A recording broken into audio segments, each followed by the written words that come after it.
Marekas. Here's an interesting picture I wanted to share with you for those of you who didn't follow this trial. Owen Labrie is pictured in the upper left-hand corner, and that was his mugshot. It's interesting to look at how different he looks from his mugshot compared to how he presents himself in court with the glasses, the darker hair, the suit. A very different look, perhaps, choosing to look this way to change the perception of those judging him.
This is not a sentence that has anything to do with the publicity in this case, as Mr. Carney acknowledged at the beginning. This sentence would be the same under the facts of this case. Were there no publicity whatsoever? Indeed, in some ways, I wish there were no publicity whatsoever, but the reality is the reality. I do want to talk a little bit about what I have not considered and what I am considered, but I don't want to keep you hanging. I know that that's torture, and I don't need to do that. The bottom line is, in terms of stand committed time, you're going to do a year in the House of Corrections and probation. That's the bottom line. There is going to be a requirement for another psychosexual evaluation. I don't know if it's going to come back the same or different, but it will be what it will be, and I will talk about that in a couple of minutes too. There are certain things I have not considered and certain things I have considered. I am sentencing you for your convictions, not your acquittals. If you had been convicted of the more serious sexual felonies, I can assure you that you would have been sentenced to the state prison for the sexual felonies that you were acquitted of. And it wouldn't be 3.5 to 7 years either. It would be a longer sentence than that. You're not being sentenced to that.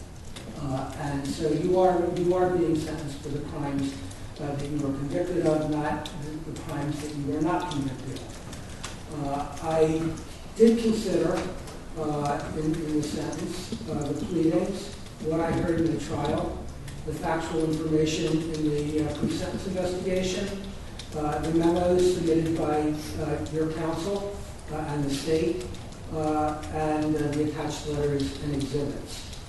I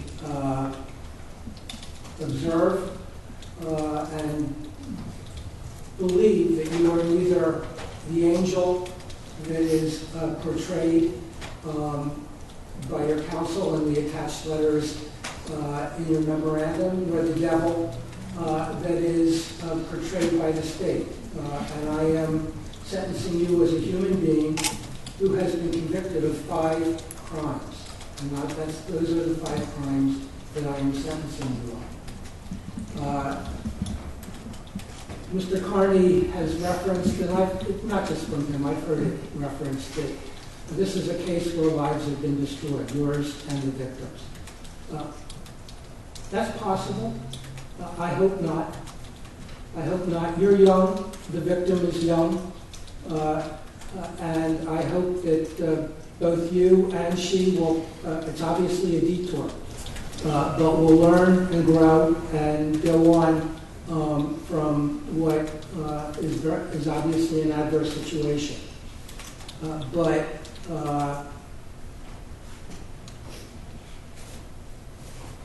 I do have to recognize that this is a day for justice to the victim, and that is one of the primary factors in my mind. I have to recognize what you did to her when you committed the crime. I am not ignoring in the sense, let me restate that because I am ignoring, but I'm not dismissing what the victim has suffered since the crime in terms of the trial and the publicity and so forth. But I am not considering that because you had a right to put the state to its proof. You had the right to challenge her testimony in trial. And while I cannot ignore the fact that the damage that you have imposed on her as a result of that is real, and she talked about that, and her family talked about that, that is your absolute right, and I'm not going to, that does not factor into in any way enhancing your punishment. But I am considering, and I can enhance your punishment for the effect that it has on her in terms of the commission of the crime itself. And that is reflected, and I am considering that. You said, Mr. Labrie, you said, Mr. Labrie, in your statement that you feel deep moral responsibility for your actions. But I have to say that the consequences that you spoke about in your statement all revolve around yourself and your family. I do not consider you the victim. I do consider your family to be victims, but not you. And there isn't any discussion about any remorse. And I want to say, the state noted it, I'm not punishing you for that lack of discussion about the remorse. Because I bluntly, I think if you did express remorse, it would be dishonest at this point in your life. Maybe at some point we'll get there. But I would rather have you not say anything as you did than say something dishonest. And I'm going to talk about that a little bit more in a moment as well. So I'm not going to punish you for not expressing any particular remorse or empathy for the victim. Indeed, I've looked at your statement, the statements you made in the first psychosexual evaluation to Dr. Canigallo about the crime. They were not credible. But your statements about the victim and her sister, which are dismissive to say the least, do reflect, I think, in some ways, are probably a more accurate window into your true feelings. And that is what it is. And I have to accept that. And I would rather that you not express a false sympathy, that you do what you do and simply stay silent in terms of this sentencing hearing. So I'm not going to punish you for that. But as I did say, the impact on the victim is significant. And I want to talk about something that's very important in this case, and something that's a real disconnect between the positions of the parties. The jury found, in terms of the more serious crimes, the state did not prove beyond a reasonable doubt that the victim was not successful in communicating to you and did not do enough to communicate with you by speech or conduct, that there was not freely given consent to the sexual act. It does not follow from that, as your counsel has argued that it does, that the act was consensual. What follows, I mean, the state did not prove it. I'm not punishing you for that reason, but that does not mean that the victim consented to the sexual penetration. And indeed, it is clear from the impact of this crime that she did not. This has been characterized as a quote-unquote not serious statutory rape. And I don't want to say that any of these crimes is not serious. They're all serious. But I've sat long enough. I've seen situations where the defendant and the victim are in love. They may even subsequently get married after the conviction. It's a parent who is called out the relationship, and that's why it's prosecuted. And it's certainly more than consensual here. This was not consensual. You did not take the time to get to know the victim, to know whether what you were doing was something that she wanted or didn't want. You did not take the time to get to know the victim, to know how she reacts to various things like that. So it was, while I accept, as I must and will not punish you for the serious crimes, because the victim the jury found that the victim did not effectively communicate her lack of consent. I'm not necessarily agreeing with the statement that it was a consensual, it may have been a consensual date in the sense that the victim went with you willingly. That's clear. I'm not saying that she did, but she never, I don't think you can infer that she consented to the sexual penetration. The harm from the sexual penetration is compounded by your subsequent actions. And let me observe that this crime that has been, I mean, the very reason that it is a crime is that someone under the age of consent, a child, such as the victim, is not sufficiently mature to handle a sexual situation with an older person such as yourself. That's the crime you were convicted of, engaging in sexual penetration with someone who is not old enough to know how to handle it. She was in over her head. And that's very clear. And she was not able to handle the situation the way, I'm sure if heaven forbid she would be presented with it again, and I say heaven forbid really, obviously she would have learned from it. But at that point, the very reason why it is below the age of consent is because she's not sufficiently mature to be able to handle what you presented her with on that night. And that's why it's a serious crime. That's what the conviction is for. And that's why she was not able to, she was not sufficiently mature to be able to effectively communicate her lack of consent or to take other actions to prevent the sexual penetration. And as I said, I think the harm is compounded by your subsequent actions. The fact that it was a part of a senior salute, the list of the names, the emails, the texts, and your own friends.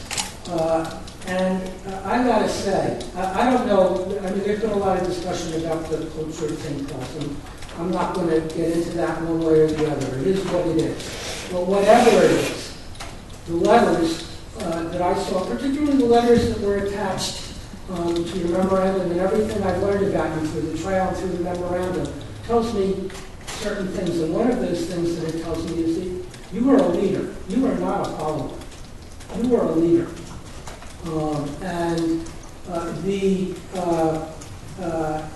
While whatever the tradition of the senior salute was or is or may have been at St. Paul's, you as a leader certainly took it to another level by engaging in sexual penetration with a 15-year-old.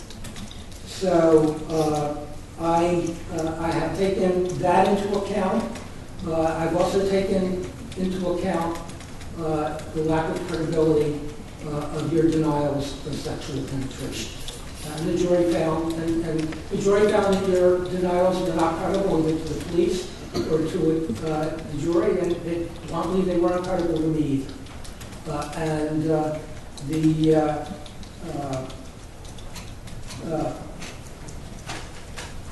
I'll tell you, I mean, the same reason I'm not penalizing you for your silence with respect to sympathy or empathy for the victim. I am to some extent penalizing you for not being silent, but for actually not being honest with the police and the jury, and for shading the truth with the PPO, the probation officer.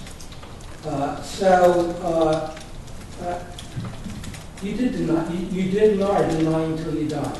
And in some ways, I mean, you've been successful. In some ways, you're a very good liar. It served you in good stead in some points in the past. I don't know, because of your lack of credibility, how much to accept and how much. I simply don't. the authenticity of a lot of your other representations. So I also have considered the mitigating factors, and they've been well referred to, but you are young, you're extremely intelligent, you're a hard worker, you have real academic achievements, and those are mitigating, and you have been supportive of a range of people, and I see that from the letters. And I am not ignoring that. It may have been a heavier sentence without those mitigating factors. So I haven't given you a state prison sentence as requested by the state and as recommended by the probation officer and the PSI. I think under the circumstances I don't need to do that, and part of that are the mitigating factors that I just indicated. So that gets me to the sentence that I'm actually imposing. It is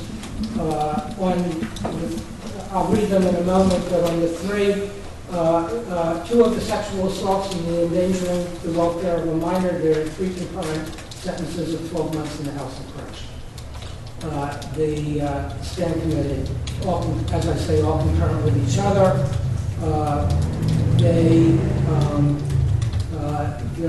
There will be the conditions, and I'll read them, but the no contact. Restitution is going to be only for the counseling costs, the $79.10. I don't think as a matter of law I can compensate the victim's family. Your Honor, with the issue, apologies for interrupting, but with the issue of restitution, we'd ask at a minimum for a restitution hearing. We will present the documents today. You presented the documents today. I'm checking the box that says that you requested the state. Yeah, there's an entitlement to a hearing. We'd ask for that. Thank you. The identical restitution. In fact, the restitution is only written in one of the orders. The rest just simply say restitution is imposed in the felony conviction. But they are stand committed sentences of 1 year with those conditions. On the remaining, and I do want to point out that the stand committed sentence on the endangering the welfare of a child is on purpose. I don't consider that a less serious crime than the sexual penetration. Indeed, the very essence of what you did in some ways, in terms of targeting a child for sexual penetration, is the very essence of endangering the welfare of a child. And I think that merits one of the concurrent stand committed sentences. On the other sexual assault, which is going to be the 4981. That's the digital penetration, and the computer use is prohibited. The misdemeanor is a year. The felony is 3.5 to 7. All of it suspended. They are consecutive to the stand committed sentences and concurrent with each other. They're all fully suspended. The suspension windows will be 7 years for the felony, 3 years for the misdemeanor.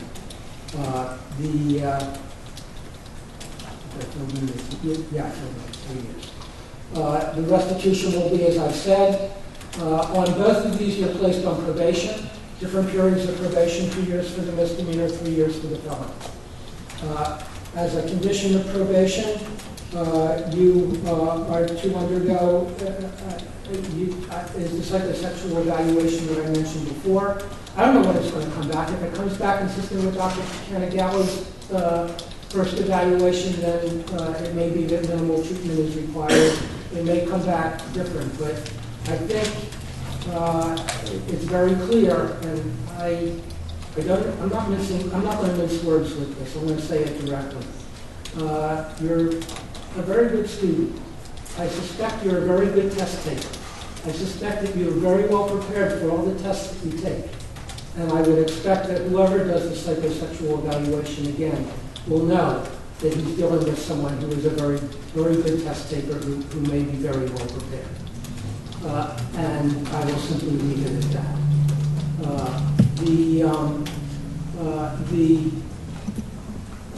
I am also requiring you to execute releases to allow the probation officer to monitor your compliance. I'm not prejudging whether you need sexual offender treatment or not. I simply don't know. I'm not that kind of a professional. But I do know that I think there's enough concern about the first evaluation to warrant a second one in compliance with follow. So that's going to be what it is, and I think I've explained everything as much as I need to explain them at this point, and I'll simply read the sentences, consolidating to the extent that I can. They are separate. On 973, 501C, the endangering, 973-499C, sexual assault, and 973-500C, the sexual assault findings of guilty or innocent. You are sentenced to the House of Corrections for a period of 12 months, stand committed. These three sentences are all concurrent with each other. Other conditions of the sentences are that you are to participate meaningfully and completely in counseling, treatment, and educational programs as directed by the correctional authority or probation parole officer. You're ordered to have no contact with the victim or her family, either directly or indirectly, including but not limited to contact in person, by mail, phone, email, text message, social networking site, and or third parties. You're ordered to be a good behavior to comply with all the sentences, and you are to pay the restitution imposed in 973-494C. On 973-498C and 973-494C, findings of guilty are entered. On the misdemeanor, you are sentenced to the House of Corrections for a period of 12 months, all of which is suspended. And on the felony, you are sentenced to the New Hampshire State Prison for not more than 7 years or less than 3.5 years. There is added to the minimum sentence of disciplinary period equals 150 days for each year of the minimum term of your sentence to be prorated for any part of the year. All of the minimum and all of the maximum sentences suspended. On both of these, the suspensions are conditioned upon good behavior, compliance with all of the terms of these orders. Any suspended sentence may be imposed after a hearing at the request of the state. The suspended sentences begin today, and on the misdemeanor ends 3 years from today, and on the felony ends 7 years from today. These sentences are consecutive to 973-499, 500, and 501C, and concurrent with each other. On both of them, you're placed on probation. On the misdemeanor for 2 years, on the felony for 3 years upon the usual terms of probation, and any special terms of probation determined by the probation parole officer effective upon your release from the sentence of 973-499, 500, and 501C. On the felony only, subject to the provisions of RSA 504A4-3, the probation parole officer is granted the authority to impose a jail sentence of 1 to 7 days in response to a violation of a condition of probation, not to exceed a total of 30 days during the probationary period. On both of them, violation of probation or any of the terms of the sentences may result in revocation of probation and imposition of any sentence within legal limits for the underlying offense. Other conditions of the sentence are, and this is the restitution requirement of $7,910 plus statutory 17% administrative fee through the Department of Corrections as directed by the probation parole officer. At your request or the request of the Department of Corrections, a hearing may be scheduled on the amount or method of restitution, of payment of restitution. You are to participate meaningfully and completely in counseling, treatment, and educational programs as directed by the correctional authority or probation parole officer on the state prison sentence only, subject to the provisions of RSA 651A 22A. The Department of Corrections shall have the authority to award you or time reductions against the minimum and maximum sentences for successful completion of programming while incarcerated. Identical conditions of no contact with the victim or a family, as I've already read. Good behavior. You are to undergo a psychosexual evaluation approved by the probation parole officer and comply with all treatment and follow-up recommendations, if any. You are to execute releases to monitor compliance. You understand the terms and conditions of your sentences, sir? Yes, sir. Your Honor, may I be heard on two matters? Okay. The first matter, Your Honor, please note the defendant's objection to your finding as a basis for imposing the sentence that you concluded that the actions by FP were not consensual. Okay. And my colleague will handle the second matter. Okay. Your Honor, we filed a motion for stay of execution pending appeal. It asked the court to allow that. As the court knows, it's essentially a twofold test. The first is... Do you want to read it first? I would be helpful.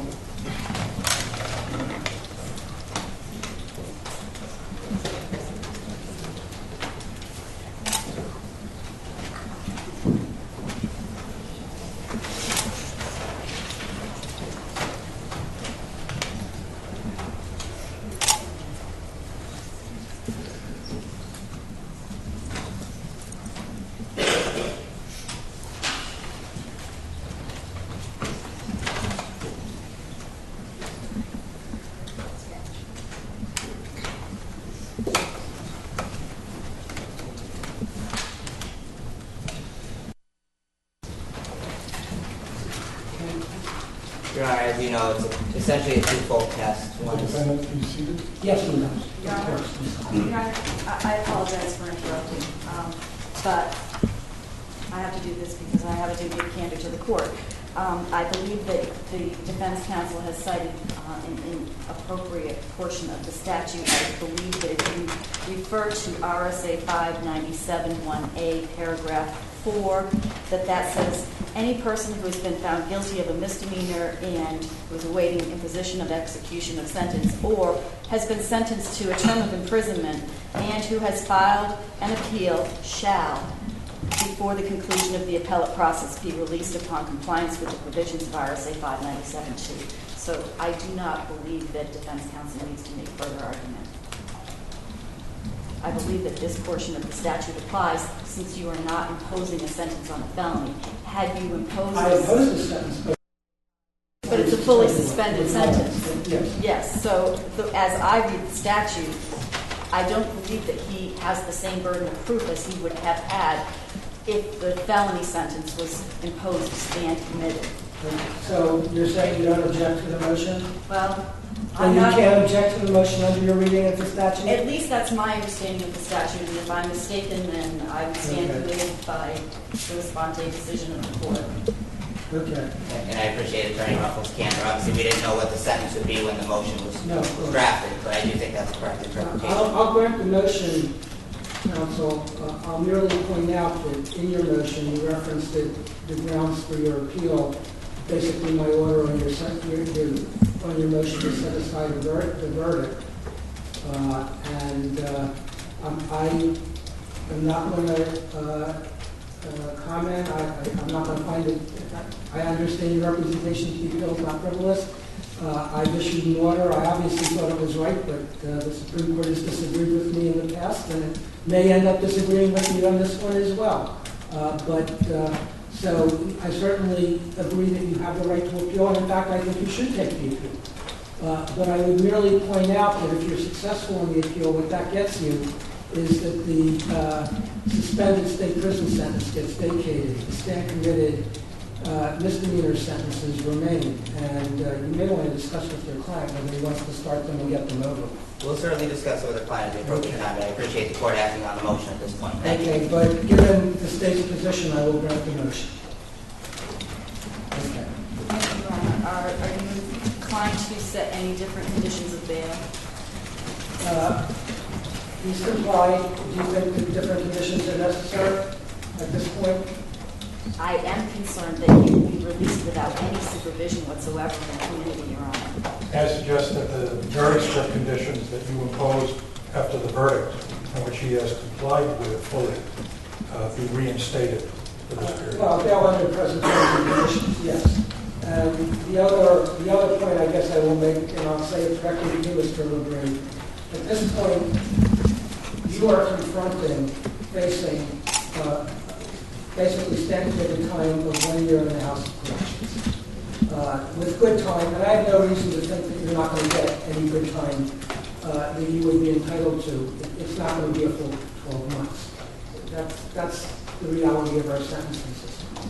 It would be very foolish of you. You've done some foolish things in this case. I'm not going to put it beyond you to do something foolish. But it would be exceedingly foolish of you to do anything in terms of violating your bail conditions, because that would be a violation of the condition of good behavior that is a condition of some of your suspended sentences.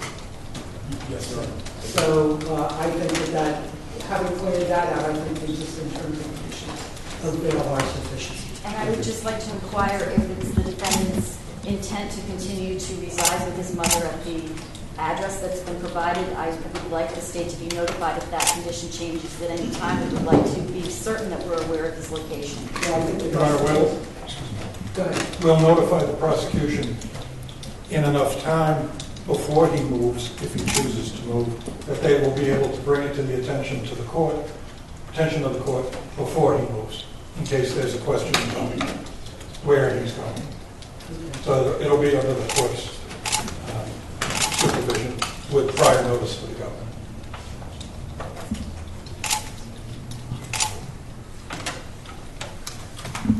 I'm sorry, Your Honor.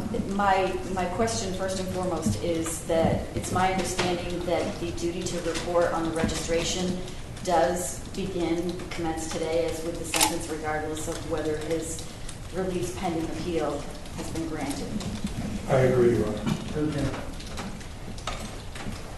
There's nothing further than I will grant the motion imposed bail under its present terms and conditions.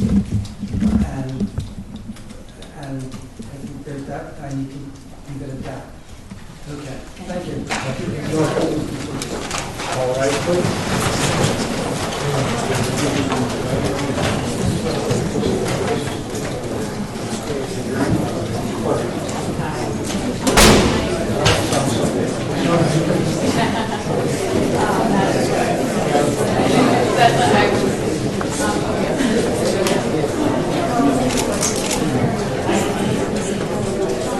What happened, Danny?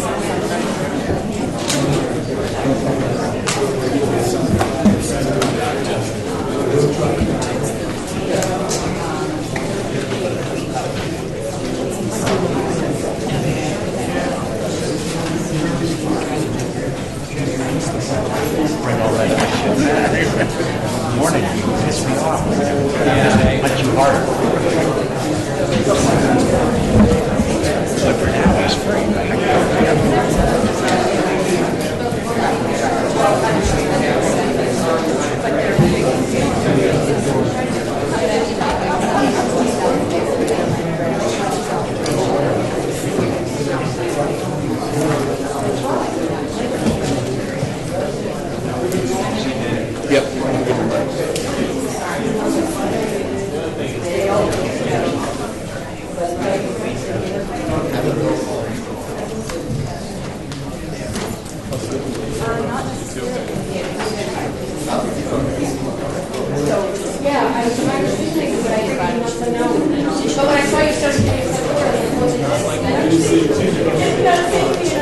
Very nice meeting.